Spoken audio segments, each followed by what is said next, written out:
Tariff వార్ను start చేశారు. April 2న ప్రకటించిన రెసిప్రోటోకాల్ tariffs ను జూలై 9కి వాయిదా వేశారు. ఆ సమయంలో ఇతర దేశాలు తమతో చర్చలకు రావాలని, లేదంటే టారిఫ్లు తప్పవని హెచ్చరించారు కూడా. అయితే పలు దేశాలు చర్చలకు ముందుకు వచ్చినా అవి సఫలం కాలేదు. జూలై 9 గడువు దగ్గర పడుతున్న నేపథ్యంలో ట్రంప్ పలు దేశాధినేతలకు లేఖలు రాస్తున్నారు. కొత్త టారిఫ్ రేట్లను తెలియజేస్తూ లేఖలు పంపుతున్నట్లు ట్రంప్ ప్రకటించారు. ఆ తర్వాత చర్చలను పొడిగించే అవకాశం లేదని స్పష్టం చేశారు.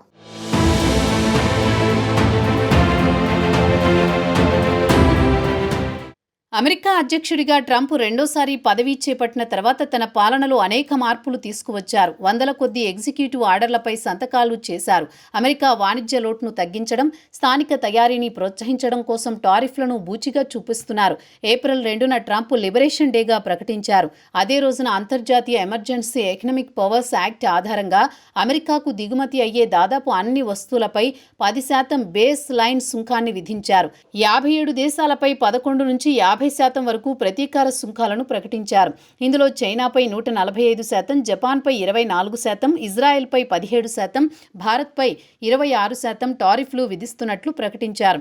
అయితే ఈ టారిఫ్లు ఏప్రిల్ 9 నుంచి అమల్లోకి రావాల్సి ఉండగా ఆర్థిక మార్కెట్లో అలజడి, స్టాక్ మార్కెట్ క్రాష్ కారణంగా 90 రోజుల పాటు అంటే జూలై 8 వరకు 10%కి తగ్గించి చైనా మినహా ఇతర దేశాలకు వాయిదా వేశారు.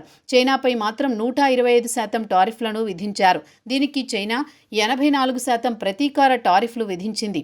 అయితే మే నెలలో ట్రంప్ చైనాతో 90 రోజుల తాత్కాలిక ఒప్పందం కుదుర్చుకున్నారు. దీనిలో చైనా తమ సుంకాలను 10%కి తగ్గించగా అమెరికా కూడా 125% నుంచి 30%కి తగ్గించింది.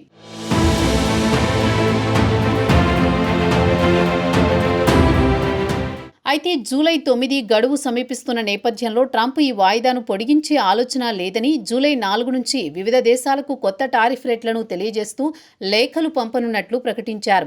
ఈ లేఖల ద్వారా దేశాలు ఆగస్టు 1, 2025 నుంచి నిర్దిష్ట సుంకాలను చెల్లించాల్సి ఉంటుందని, మరిన్ని చర్చలకు అవకాశం ఉండదని ట్రంప్ స్పష్టం చేశారు. ఈ నిర్ణయం 150 దేశాలతో చర్చలు జరపడం సాధ్యం కాదని ట్రంప్ గుర్తించిన తర్వాత వచ్చిందని, ఈ లేఖలు ఏ దేశాలకు పంపబడతాయనే వివరాలను వెల్లడించలేదని వైట్ హౌస్ ప్రకటనలో తెలిపింది. Trump treasury secretary Scott Besant మంచి నమ్మకంతో చర్చలు జరుపుతున్న దేశాలకు గడువును పొడిగించే అవకాశం ఉందని, కానీ చైనా, జపాన్ వంటి దేశాలతో చర్చలు కష్టంగా సాగుతున్నాయని తెలిపారు. ఈ ప్రతీకార సుంకాలు ప్రపంచ వాణిజ్యంలో గణనీయమైన అలజడిని సృష్టించాయి. ఏప్రిల్ 2025లో ట్రంప్ సుంకాల ప్రకటన తర్వాత జపాన్ స్టాక్ మార్కెట్ ఇండెక్స్ 7.8% పతనమైంది. అమెరికా సుంకాల కారణంగా యూరోపియన్ యూనియన్ సైతం ప్రతీకార సుంకాలు విధించింది. $20.9 బిలియన్ యూరోలు విలువైన అమెరికా వస్తువులపై ప్రతీకార సుంకాలను విధించింది. ఇవి ఏప్రిల్ 15, మే 15, డిసెంబర్ 1 నుంచి దశల వారీగా అమల్లోకి వస్తాయని ప్రకటించింది.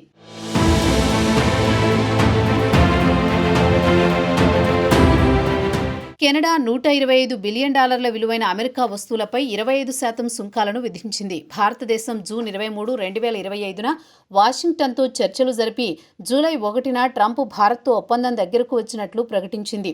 జింబాబ్వే వంటి దేశాలు అమెరికా వస్తువులపై సుంకాలను పూర్తిగా తొలగించి ట్రంప్తో సానుకూల సంబంధాలను కొనసాగించాలని నిర్ణయించాయి. అయితే జపాన్తో చర్చలు విఫలమైనట్లు ట్రంప్ పేర్కొన్నారు. జపాన్ దిగుమతులపై 35% సుంకాలను విధించే ఆలోచనలో ఉన్నట్టు తెలిపారు. ట్రంప్ టారిఫ్లు ఫలితంగా అమెరికా ప్రజలపైనే భారం వేస్తాయని ఆర్థిక నిపుణులు చెబుతున్నారు. అమెరికాలో ఒక్కో ఫ్యామిలీపై 2025లో $1,200, 2026లో $1,442 అదనపు పన్ను భారం పడుతుందని ట్యాక్స్ ఫౌండేషన్ అంచనా వేసింది. ఈ సుంకాలు అమెరికా జీడీపీని 0.8% తగ్గిస్తాయని, దీర్ఘకాలంలో $2 ట్రిలియన్ ఆదాయాన్ని తెస్తాయని అమెరికా ప్రభుత్వం భావిస్తోంది. అయితే ఈ టారిఫ్లు ద్రవ్యోల్బణాన్ని పెంచి ఉత్పత్తి ధరలను పెంచడం ద్వారా అమెరికా వినియోగదారులపై భారం మోపుతాయని ఆర్థికవేత్తలు హెచ్చరిస్తున్నారు. చైనాతో వాణిజ్య యుద్ధం 2 వారాల్లో ధరల పెరుగుదల, ఉత్పత్తి కొరతకు దారితీస్తుందన్నారు. జూన్లో భారత ప్రతినిధులు, అమెరికా ప్రతినిధుల మధ్య వాణిజ్య ఒప్పందంపై చర్చలు జరిగినా అవి సఫలం కాలేదు. భారత్ తన టారిఫ్లను తొలగిస్తే అమెరికా తగ్గిస్తుందని ట్రంప్ ప్రకటించారు. భారత్కు అమెరికా ప్రధాన వాణిజ్య భాగస్వామిగా ఉంది. ఇప్పుడు ట్రంప్ విధించే టారిఫ్లు భారత్ ఎగుమతులు, ముఖ్యంగా ఫార్మాస్యూటికల్స్, టెక్స్టైల్స్, ఐటీ సేవలపై ప్రభావం చూపే అవకాశం ఉంది.